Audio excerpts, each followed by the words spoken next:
기초부터 시작하는 대학 입시 이해와 관련돼서 학부모님들을 모시고 교육을 진행할 투모라이즈의 임정빈입니다. 반갑습니다. 자, 지금 최근에 대한민국이 교육 때문에 굉장히 시끄럽습니다. 어, 6월 15일 날 윤석열 대통령이 교육부 장관과의 어떤 업무보고 자리에서 어, 모의고사죠. 6월 모의고사에 킬러 문항이 있는 것 같다. 좀 쉽게 내라고 그러는데 왜 이렇게 쉽게 내지 않았느냐. 이런 질타를 받으셨고요. 질타를 하셨고, 그것 때문에, 교육부에서 대입을 담당하는 국장이 바로 다음 날, 16일 날, 경질됐습니다. 자, 그리고, 다양한, 사교육과 관련된 이슈들이 막 터져 나왔죠. 그래서, 교육부와 입시 사설 학원에 카르텔이 있는 거 아니냐 이런 이슈들도 있었고요. 그리고 최근에는 킬러 문항의 예시까지 공개되면서 앞으로 킬러 문항을 없애겠다는 교육부의 방침이 굉장히 확고하게 전달되고 있는 상황이고요. 어, 그럼에도 불구하고 결국 입시는 상대평가, 즉 옆에 있는 경쟁자를 이겨야 내가 서울대를 갈 수 있는 구조다 보니까 변별력은 없앨 수가 없는 거죠. 그래서 이제 교육부에서도 킬러 문항, 즉 고등학교 교육 과정에서 배우지 않은 문제가 나오는 것은 배제하지만 그렇다고 수능이 쉬워진 것은 아닐 것이다. 이렇게 얘기를 했고요. 사교육 쪽에서 학원 쪽에서는 킬러 문항 대신에 준 킬러 문항이 나오거나 아니면 지문이 굉장히 길고 문제 하나 딱 주고 그래서 그냥 물리적으로 시험을 쉽게 풀 수 없는 그런 형태로 나올 수도 있겠다. 그런 예측이 있고요. 또 뭐 언론에서는 수능만 문제가 아니다. 대학, 대학에서 문제를 내는 논술에서도 학교 교육 밖의 과정 문제들이 나오고 있다. 그랬더니 또 정부에서 각 대학에서 논술고사에서 선행학습을 유발하거나 혹은 고등학교 교육 과정에 담지 않은 내용이 출제될 경우에 입학 정원을 축소한다든지 강력하게 제재하겠다. 그런 얘기도 나오고 있어요. 자, 그런데 또 문제는 뭐냐면 최근에 외고, 국제고, 자사고를 일반고로 전환하겠다라고 했던 내용과 관련돼서 윤석열 대통령 공약이기도 했습니다. 그래서 외고, 국제고, 자사고를 일반고로 전환하지 않고 현재의 지위를 그대로 유지하겠다 이런 공약이 있었는데 실제로 그렇게 될 거냐 말 거냐 여러 가지 말이 많았어요. 그런데 6월 23일 날 자사고, 외고, 국제고는 현재 지위를 유지하겠다 이런 발표가 있었고요. 자, 현재 중2가 고등학교에 올라가면 고교 학점제가 완전 도입됩니다. 이 완전 도입이란 건 2022 개정교육과정 새로운 교과서를 갖고 고교 학점제를 진행하게 될 거다 하는 내용인데요.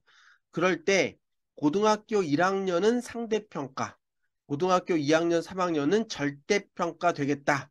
하겠다. 그게 2022 개정교육과정에 담겨져 있는 내용이었어요. 그런데 이주호 교육부 장관이 1학년 때 상대평가를 진행하는 것은 어, 고등학교 1학년 내신에 굉장히 큰 경쟁이 유발될 수 있기 때문에 절대평가로 전환하는 게 맞을 것 같다. 이렇게 본인의 소신을 얘기한 이후부터 고등학교 1학년 내신이 상대평가냐 절대평가냐 여러 가지 얘기가 많았어요.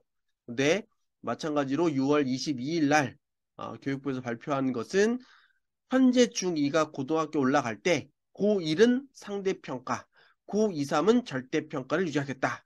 예, 그런 발표가 있었습니다. 자, 그렇게 되면 앞에서 뭐 킬러 문항과 관련된 사교육과 관련된 여러 가지 이슈들을 좀 자, 사교육비 부담을 줄이는 방향에서 킬러 문항을 없애겠다. 이런 말씀을 하긴 하셨는데 실제로 특목고가 부활하고 고교 학점제에서 상대평가가 유지되면 또 치열한 경쟁이 있겠죠. 고입을 위한 입시 경쟁. 그리고 현재 중2는 초등학교 1학년에서부터 고등학교 3학년까지 12년 동안 학교 생활을 할 때 딱 한 번 상대평가를 받아요. 고1 때. 자, 그럼 대학에서는 요때의 성적을 많이 관심 가져 보겠죠. 그럴 수밖에 없습니다. 구조적으로. 12년 중에 단 한 번 경험하는 상대평가 점수를 대학이 볼 수 있어요. 그럼 아마 여기에 굉장히 많은 에너지가 담길 거고요. 그렇다면 또 이런 대학에서 관심 갖고 있는 요 학년 대 성적 관리를 위해서 또 우리 학부모님들은 또 뭔가 고민을 하실 수밖에 없는 상황입니다. 그래서 결론적으로 말씀드리면 너무 쏟아지고 있는 여러 가지 입시 정보의 디테일에 너무 고민하지 마시고 결국은 대학이 어떤 학생을 선발하려고 하는가, 즉 대학이 어떤 학생을 우수한 인재로 평가하려고 하는가, 그 원리를 제대로 이해하는 것이 매우 중요하다.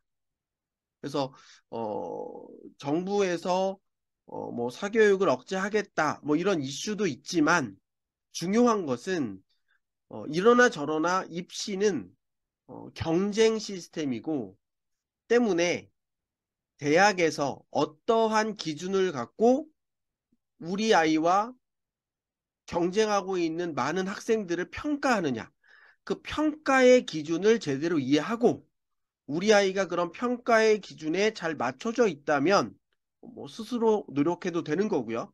그런데 우리 아이가 그 평가의 기준에서 뭔가 문제가 있거나 뭔가 해결되지 않는 부분이 있다면 여러분들이 학교에서 그걸 보충하든 혹은 사교육을 활용해서 보충하든 우리는 그러한 준비와 노력을 할 필요가 있다. 자, 그렇기 때문에 오늘 여러분이 들으시는 이 입시 제도가 무엇인가, 어떻게 진행되고 있는가, 입시의 원리는 무엇인가, 이걸 아는 게 굉장히 중요한 거예요.